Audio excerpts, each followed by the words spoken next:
कछुए को तो देखा होगा आपने, कछुआ जब कछुआ चलता है ना तो कछुए की 5 चीजें बाहर होती हैं, और जब कछुआ को देख कोई उसे लगता है कि कोई खतरा है, कोई टेंशन वाली बात है, तुरंत वो 5 चीजें अंदर सिकोड़ लेता है। हाँ या ना?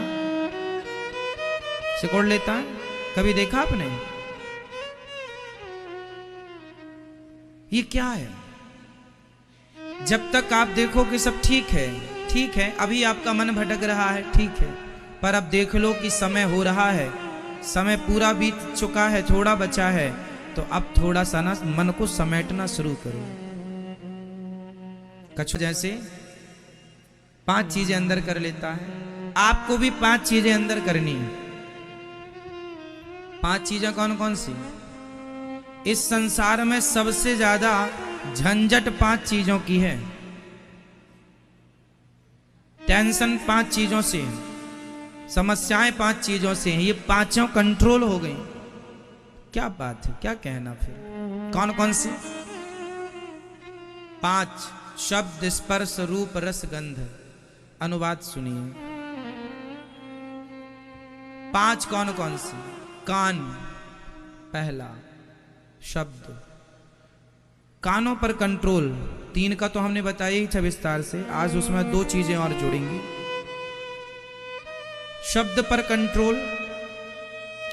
अब व्यर्थ की बातें ना सुन के भगवान की कथा सुनने लग जाइए। शब्द। स्पर्श, दूसरा स्पर्श। स्पर्श मीन्स त्वचा, चमड़ी। हमारा मन बार बार ना किसी को छूने का मन करता है। संसार में जैसे मन भोगों में जाना मीन्स यही है। स्त्री पुरुष को, पुरुष स्त्री की ओर आकर्षित होती है भोगों के लिए, बस वही है। अब मन भोगों में भाग रहा है, इसका मतलब मन बाहर देख रहा है। अब मन वहां से हट जाना चाहिए। समय से हट गया तो समझ लो कि आप सही रास्ते पर हैं। बुढ़ापा आ गया फिर भी मन नहीं हटा, आप रॉन्ग जा रहे हैं, गलत जा रहे हैं। शब्द, स्पर्श, रूप, आंख। रूप पर कंट्रोल। अब ज्यादा ना देखा करो, भगवान के चरणों को देखो, भगवान की सुंदरता देखो, जगत की नहीं। तीसरा शब्द, स्पर्श, रूप, रस। चौथा 40 साल के हो गए हो, 50 साल के हो गए हो, खाने पे कंट्रोल करो, अपनी जिह्वा पर कंट्रोल। 40 साल के बाद आदमी को सूर्य अस्त के बाद नहीं खाना चाहिए। शाम हो गई ना, सूर्य ढल गया ना, 5 बज गए ना, 5:30, 6 बज गए ना, 6 बजे के बाद भोजन नहीं करना चाहिए। 4 बजे खा लो शाम को, सूर्य अस्त होने के पहले खा लो, 4:45 बजे। सूर्य अस्त के बाद मत खाओ। सूर्य अस्त होने के बाद जो आपकी जठराग्नि है वह मंद हो जाती है। 40 साल के बाद शरीर जवाब देने लगता है साहब। 30 साल का आदमी और 40 साल के आदमी में अंतर होता है कि नहीं, आप बताइए। 30 साल की लड़की और 40 साल की स्त्री में अंतर होता है कि नहीं? बोलो हाँ या ना। बॉडी हमारी जवाब देती है ना। 50 में तो और देने लगती है, 60 में और, 70 में तो, और 80 तक तो फिर आप समझ रहे हैं सब चीजों को। शरीर सबका साथ देता है, उसकी भी एक समय सीमा है।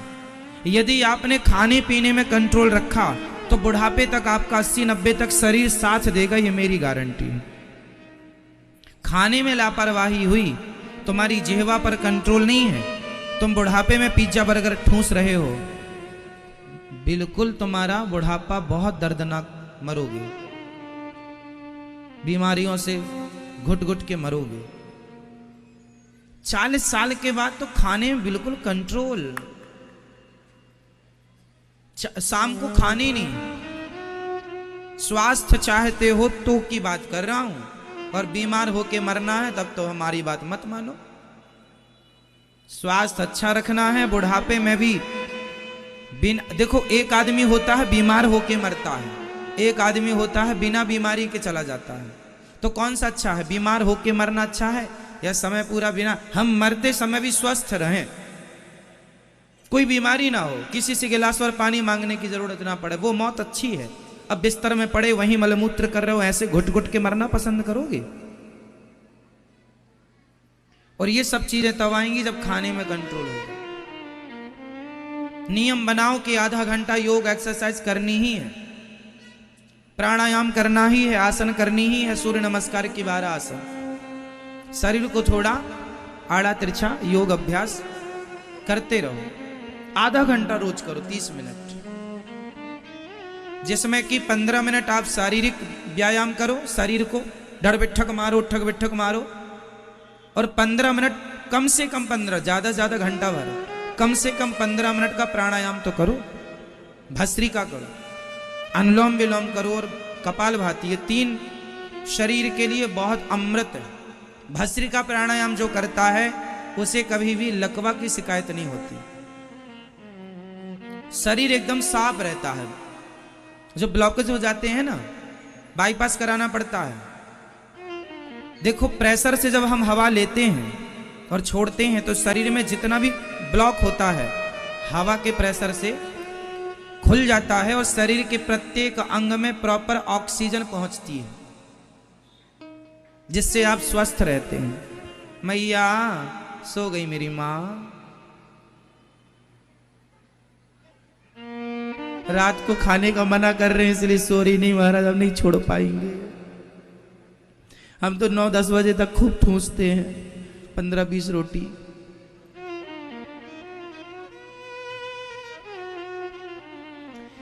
अच्छा, आप में से सबसे मेरा एक सवाल है, उत्तर दीजिएगा। एक प्रश्न कर रहा हूं, शरीर को ताकत भोजन करने से मिलती है या भोजन पचने से मिलती है? जोर से। शरीर को ताकत भोजन करने से मिलती है या भोजन पचने से? आपने बहुत सारा खा लिया पर पचा ही नहीं, तो आपने सोचा कि उस बिना पचे भोजन का पेट में क्या हाल होता है? वह पेट में पड़ा हुआ भोजन पचता नहीं है, सड़ता, और सड़ने से वो खून में इन्फेक्शन पैदा करता है, ब्लड में इन्फेक्शन पैदा करता है। नाना प्रकार की बीमारियां वहीं से पैदा होती हैं जहां आप जरूरत से ज्यादा, आपकी बॉडी मांग रही है आपको 250 ग्राम भोजन और आप दे रहे हैं आधा किलो, तो 250 ग्राम कहां जाएगा? वो आपको क्या करेगा? वो आपकी बॉडी के अंगों को डैमेज करना स्टार्ट करेगा। ज्यादा खाने से पेट बाहर आएगा। भाई पेट बाहर क्यों निकलता है? मोटापा क्यों है? मोटापा जब आप पैदा भए थे तब तो मोटे नहीं थे आप, जवानी में आप मोटे नहीं थे। शायद लाख में कोई एक बच्चा जवानी में भी मोटा हो, ज्यादा खाता हो, चलता खेलता ना हो। अक्सर जवानी में आप मोटे नहीं होते, आप मोटे तब होते हैं जवानी में साहब। 12-15, मैं खुद, मुझे याद है कि मैं जब छोटा था मैं स्वयं 18-20 रोटी खा जाता था दिन भर में। एक बार की बैठक में 10-12 तो निपटा ही लेता था रोटियां, और खाने के बाद भी कैसे पच जाती थी साहब, है ना? तब ताकत भी थी कि दीवार में जोर से मार दो तो दीवार गिर जाए, तो खाते थे। लेकिन तब 12 रोटी खा लेते थे और पचा लेते थे। अब नहीं खा सकते, अब नहीं पचा सकते, क्योंकि पहले काम ज्यादा था, बच्चे थे, हम छोटे थे, जठराग्नि बहुत तीव्र थी। समय के साथ साथ चीजें मंद पड़ने लग जाती हैं। प्रकृति के बदलाव को, शरीर के बदलाव को आप महसूस कीजिए। यदि प्रॉपर महसूस करेंगे और शरीर के हिसाब से चलेंगे तो आप बीमार नहीं पड़ेंगे, ये हम कहना चाह रहे हैं।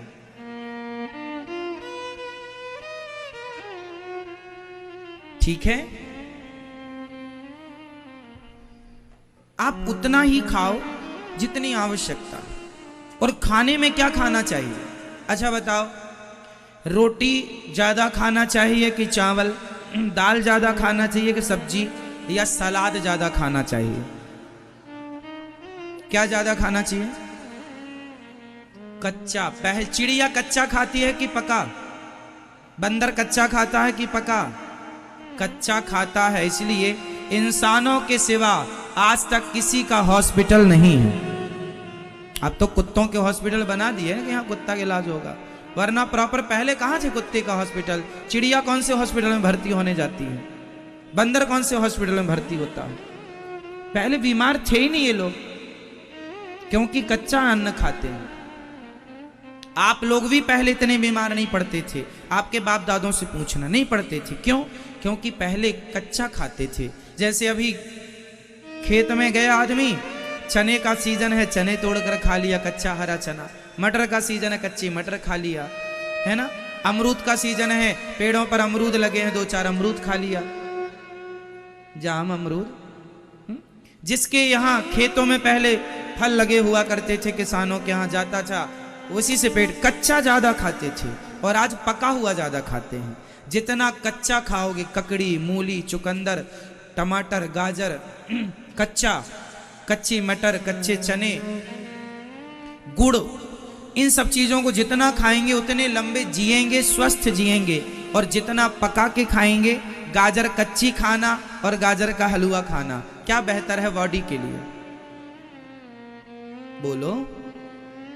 कच्ची गाजर जितनी एनर्जी देगी, उसका हलवा उतना ही नुकसानदायक। मीठा है, स्वादिष्ट है, बॉडी के लिए नुकसानदायक है। हाँ, उचित ठीक है, हलवा खाना चाहिए, 1-2 चम्मच ठीक है, कटोरी जरा सा। ऐसा नहीं कि खाना बंद कर दो ना, खाओ, आनंद लो।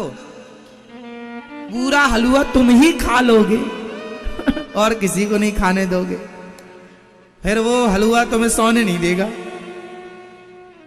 इसलिए खाना पीना मना नहीं है, उचित उचित उचित।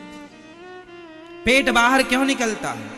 क्योंकि बॉडी को जितना लेना था बॉडी ने ले लिया, पचा लिया। अब जो एक्स्ट्रा है वो पड़ा है, तो पड़े पड़े क्या है, उसको जगह बढ़ा, अब जगह उसको चाहिए तो वो पेट को बढ़ाता चलता है। वो अपना स्पेस तो बड़ा करेगा ना भाई। जो फिजूल का भोजन आपके पेट में कचरा पड़ा है, वो जगह तो बढ़ाएगा, और वो जगह बढ़ाने से आपका पेट बढ़ता है, इतना बड़ा पेट हो जाता है। इसलिए भोजन करने के बाद आपको 2 रोटी की भूख बनी रहे। जब 2 रोटी और खाने का मन हो तो भोजन करना बंद कर दीजिएगा। 2 रोटी की भूख पेट में सदा रखिएगा, सदा स्वस्थ रहेंगे। सिंपल फॉर्मूला, 2 रोटी की भूख बनाए रखिएगा पेट में। खाने के बाद कितनी खा सकें आप? 2 रोटी, इतनी भूख बनाए रखे तो प्रॉपर ठीक चलेगा। तो यही कहना है कि आपका शब्द, स्पर्श, रूप, रस। रस मीन्स जिह्वा, इसके चक्कर में मरिए मत, कुछ भी ना खाइएगा। कुछ भी खाते हो बीमार पड़ते हो, बाद में रोते हो, पैसा खर्च करवाते हो इलाज में। तुम्हारे चक्कर में बड़े बड़े हॉस्पिटल बन रहे हैं, तुम्हारे उल्टा सीधा खाने के कारण।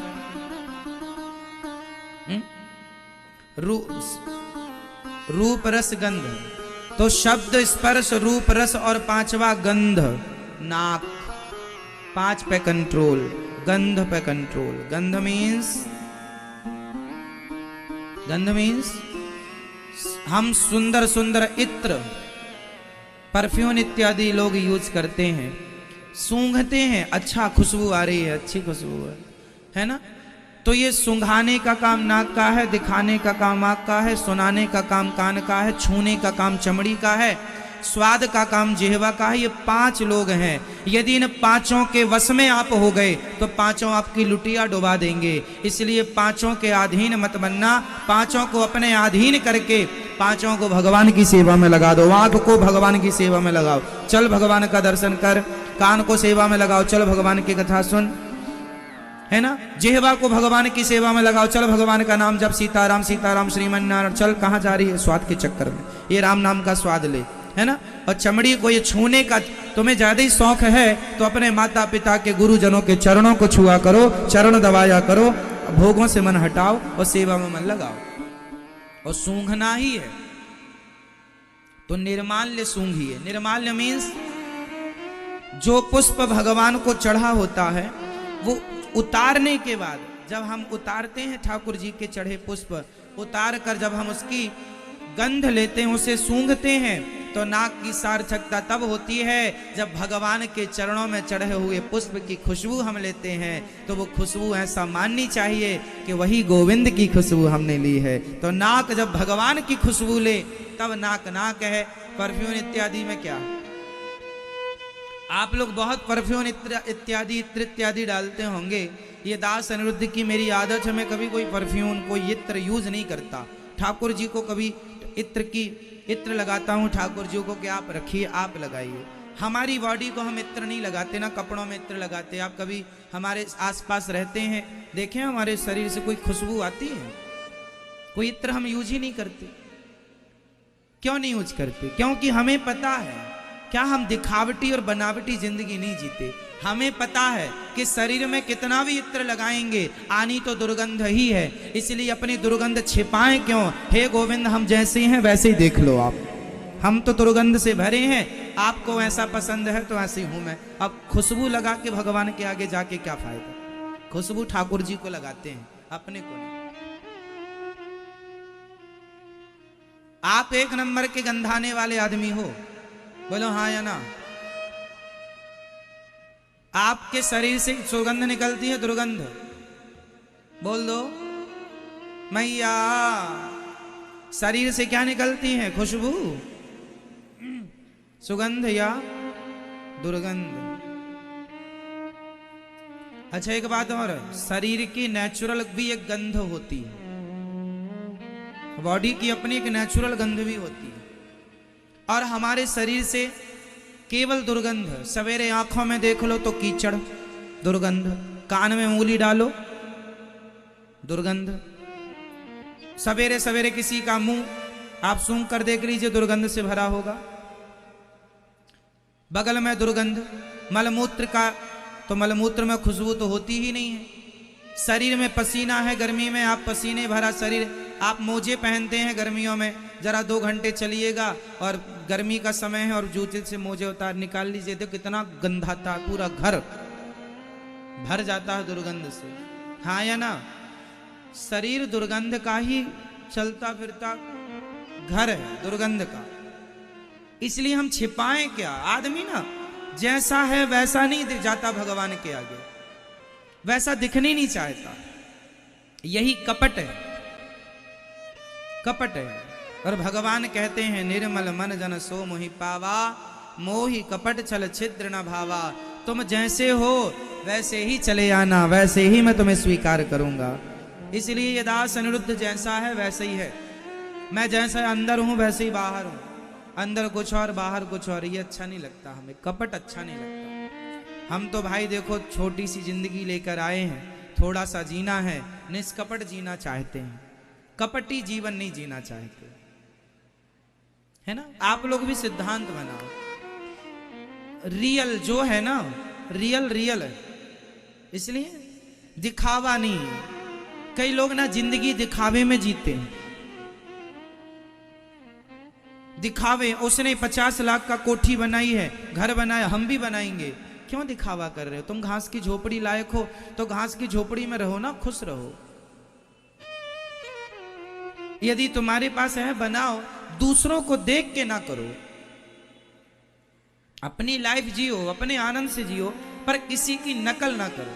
अच्छा एक बात बताओ, आप कहते हैं हमें उनके जैसे बनना है। आज तक ईश्वर ने किसी को किसी के जैसे बनाया है? बोलो। यदि बन सकते तो भगवान ही ना बना देता। आज तक किसी के फिंगर, किसी का अंगूठा किसी के अंगूठे से मिला है? फिंगरप्रिंट्स किसी के मिले हैं? किसी की आंख किसी की आंख से मिली है? बोलो। आधार कार्ड में आंख भी लिंक होती है, ये फिंगरप्रिंट्स भी लिंक होता है। आज तक आपका अंगूठा और मेरा अंगूठा मैच हुआ? किसी का हो सकता है? कोई एक सा हो सकता है? जब कोई एक सा हो नहीं सकता बॉडी से, शरीर से, तो विचारों से भी कोई एक सा नहीं हो सकता ना साहब। जितने लोग हैं उतने विचार हैं। इसलिए किसी के जैसे बनने की कोशिश ना कीजिएगा, आप अपने जैसे बनिए जैसे आप हैं। आप बहुत अच्छे हैं, आप जैसा आप ही हैं, कोई दूसरा नहीं हो सकता। मेरे जैसा सिर्फ मैं हूं, कोई दूसरा हो नहीं सकता। आपके जैसे आप हैं, कोई दूसरा हो नहीं सकता। इनके जैसे केवल ये हैं, दूसरा कोई हो नहीं सकता। लता जी जैसी केवल लता जी हैं, लता जी जैसा कोई दूसरा हो नहीं सकता। रफ़ी जी जैसे रफ़ी जी हैं, रफ़ी जी जैसा दूसरा कोई हो नहीं सकता। भगवान राम जैसे भगवान राम है, उनके जैसा कोई हो नहीं सकता। हनुमान जी जैसे हनुमान है, उनके जैसे कोई हो नहीं सकता। मीराबाई के जैसे केवल मीराबाई, उनके जैसे कोई हो नहीं सकता। सिंपल है, भगवान ने जिसको जैसा बनाया वो वैसा ही रहेगा, इसलिए वैसे ही रहो जैसे भगवान ने बनाया है। किसी और की तरह बन के क्या फायदा।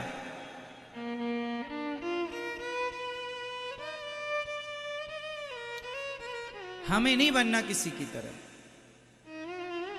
हमें अपनी तरह रहना जैसे हमें ईश्वर ने डिजाइन किया है।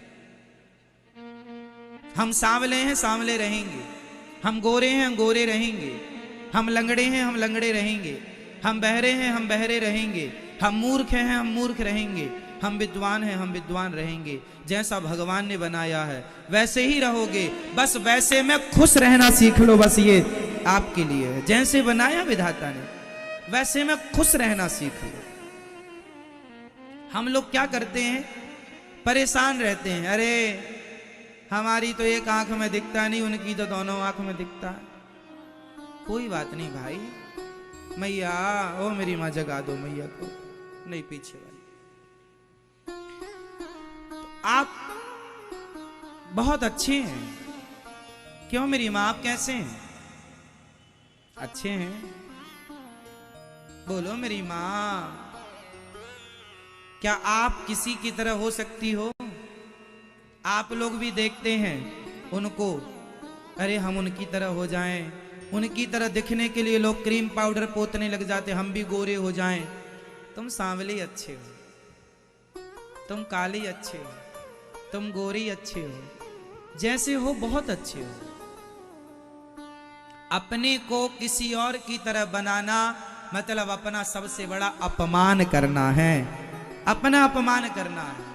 आप अपने आप से संतुष्ट नहीं हैं, इससे बड़ा आपका अपमान, आप स्वयं अपना अपमान करते हैं। जहां है मस्त रहो। क्यों जी, सही?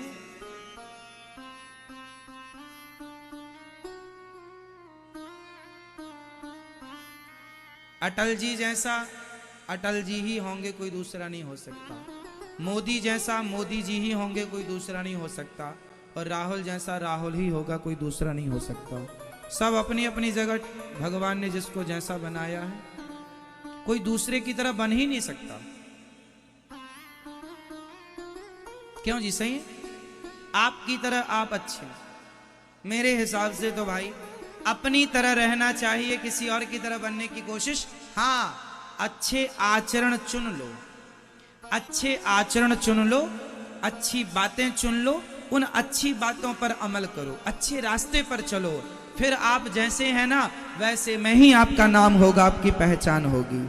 आप सही रास्ते पर चलिए बस।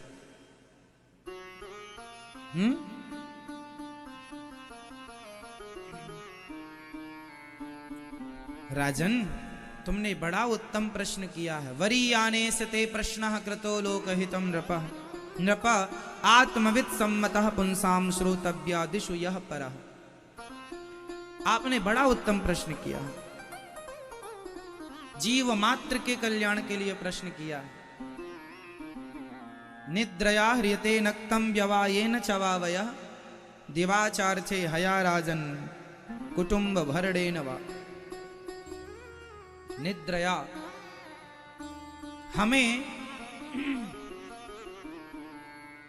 अपनी नींद पर कंट्रोल करना चाहिए। निद्रया ह्रियते नक्तं व्यवायेन चवावयः दिवाचार्थे हया राजन कुटुंब भरणेन वा। कम से कम सोइए।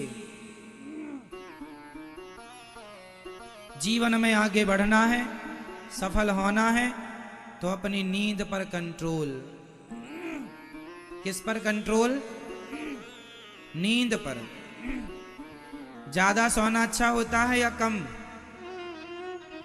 बोलो मेरी माँ।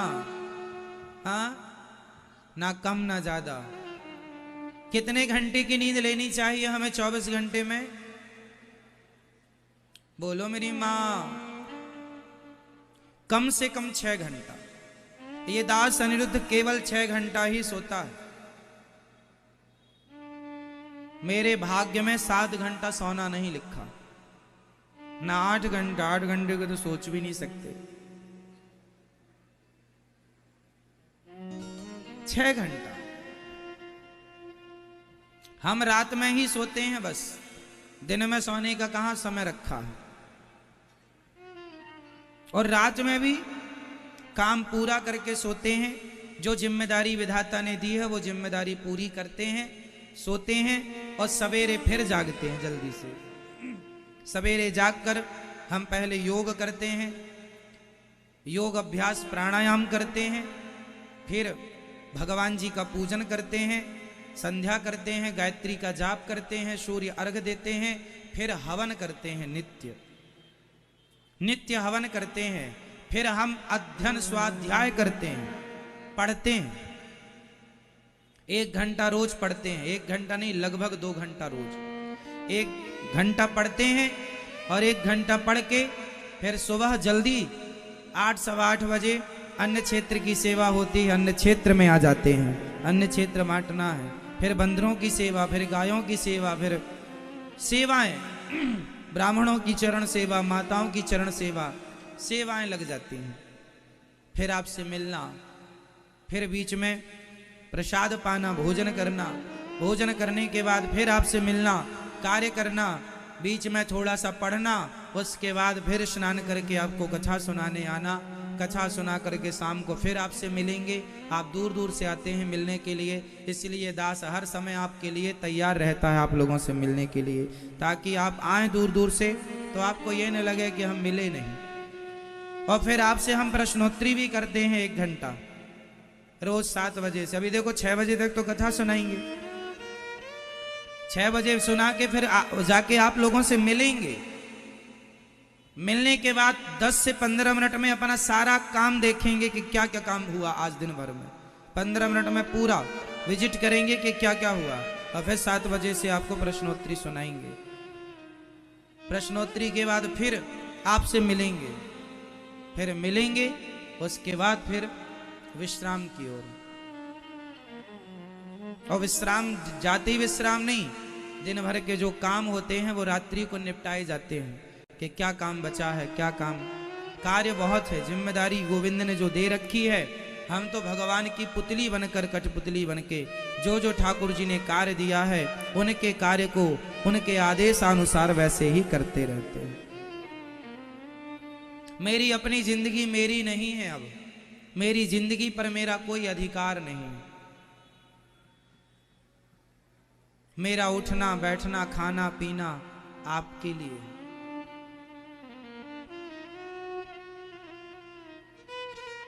मैं अपने आप को बीमार भी नहीं पड़ने देता, आपको पता है क्यों? कभी कभी मुझे लगता है बीमार पड़ जाऊंगा तो 2-4 दिन विश्राम करने को अच्छा मिलेगा, पर मैं भी अपने आप को बीमार नहीं होने देता। क्यों? क्योंकि मुझे पता है कि आप बड़ी दूर दूर से श्रद्धा लेकर कथा सुनने आते हैं, पर मैं बीमार हो जाऊंगा तो फिर आपको कथा कौन सुनाएगा? आप तो कथा सुनने आते हैं, इसलिए अपने आप को आपके लिए स्वस्थ रखता हूं कि आपको कथा सुनानी है, ठाकुर जी की सेवा करनी है कथा के द्वारा। इसलिए कई बार मुझे भी बुखार आ जाती है, शरीर में बीमारी तो देखो फिर भी आ ही जाती है ना। कई बार मैं बीमार भी हो जाता हूं, बुखार भी रहती है, पर उस बीमारी पर, उस बुखार में भी मैं आपको कथा सुनाता हूं, रेस्ट नहीं करता। काम जीवन में यदि आगे बढ़ना है, सफल होना है, तो आलस्य नाम की जो बीमारी पाल रखी है उसको निकालो और उसको आग में स्वाहा कर दो। अपने जीवन में किसको मिटाना है? जोर से, जोर से और जोर से। जिस व्यक्ति ने अपने आलस्य को समाप्त कर दिया वो दुनिया में कभी किसी के रोके रुकेगा नहीं है। वो सफल होने में किसी के रोके ना रुकेगा।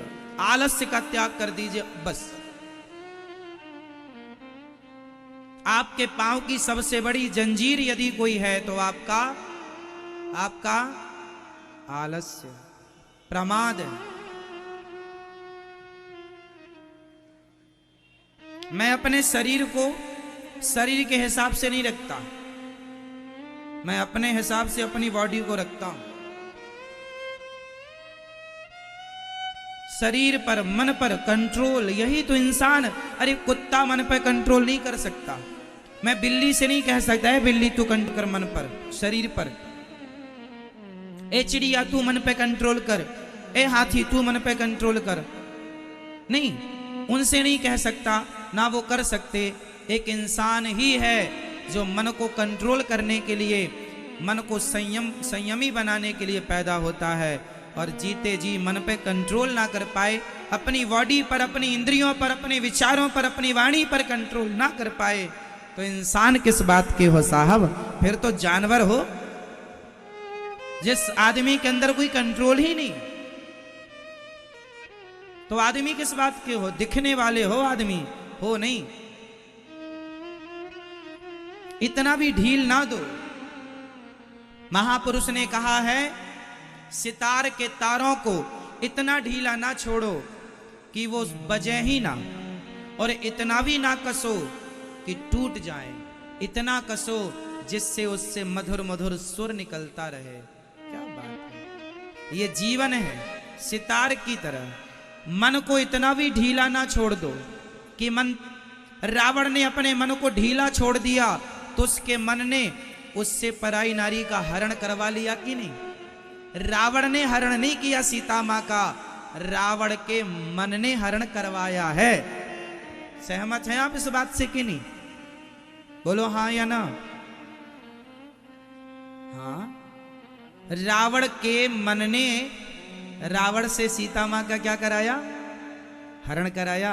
रावण ने अपने मन को जरूरत से ज्यादा ढीला छोड़ दिया। बोलो हाँ, आप लोग भी जरूरत से ज्यादा मन ढीला छोड़ देंगे अपना, तो तुम्हारा मन भी किसी स्त्री में, किसी पुरुष में ही जाएगा। थोड़ा कस के रखो अपने मन को,